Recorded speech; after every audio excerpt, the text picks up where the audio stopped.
अस्सलाम वालेकुम। SM news के साथ मैं हूं मुक़द्दर रज़ा। SM न्यूज़ स्टूडियो में खुश आमदीद। खबरों का सिलसिला बढ़ाते हुए खबर शामिल करते हैं बलूचिस्तान चमन से। चमन में पाक अफगान सरहदी तजारत और दो तरफा पैदल आमदोरफ्त पर हाल तो हो सका, लेकिन ताहाल लगड़ी पैकेज पर पूरी तौर पर पाबंदी है। इसलिए आज एक बार फिर लगड़ी तहाद ने चमन FC किला के सामने अपने पैकेज को बहाल करने के लिए धरना दे दिया। इस हवाले से मजीद जानते हैं हबीबुल्लाह बशर दोस्त से। जी हबीबुल्लाह, आगाह कीजिएगा। जी बिल्कुल, चमन में पाक अफगान सरहदी तजारत और दो तरफा पैदल आमदोरफ्त बहाल तो हो सका, लेकिन ताहाल लगड़ी पैकेज पर पूरी तौर पाबंदी है। इसी हवाले से आज एक बार फिर लगड़ी इत्तेहाद ने FC किला के सामने अपने पैकेज को बहाल करने के लिए धरना दिया। धरने के बास बाब दोस्ती से पाकिस्तान और अफगानिस्तान के दरमियान दो तरफा ट्रेड भी कुछ देर के लिए मुअत्तल रहा।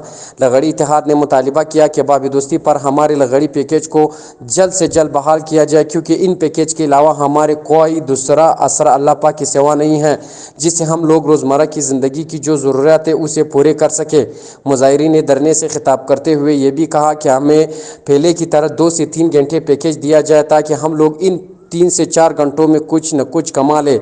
लगड़ी पैकेज हमें बरसों से मिल रहा था, लेकिन इस दफ़ा कोरोना के खदशे के पेश नज़र जब बाब दोस्ती को गवर्नमेंट ऑफ पाकिस्तान ने 7 माह तक बदस्तूर बंद किया, उसी दिन से लेकर आज तक फिर हम गरीब और लाचार लोगों को पैकेज नहीं दिया गया है, जिससे हमें शदीद मुश्किलात का सामना करना पड़ रहा है। हमारे भी छोटे छोटे बच्चे, घर है, फैमिली है, जिसकी खर्चा करना इस पैकेज के बंद होने की वजह से दिन ब दिन हमारी मुश्किलात बढ़ता जा रहा है। कम अज़ कम हम गरीब और लाचार लोगों पर रहम किया जाए और लगड़ी पैकेज को हमारे गरीब तबके के लिए जल्द से जल्द पूरी तौर बहाल किया जाए। अगर इसी तरह रहा तो हम लोग चोरी और डाका डालने पर मजबूर हो जाएंगे। जी बहुत शुक्रिया हबीबुल्लाह, मैं तफसीलात से आगाह करने का।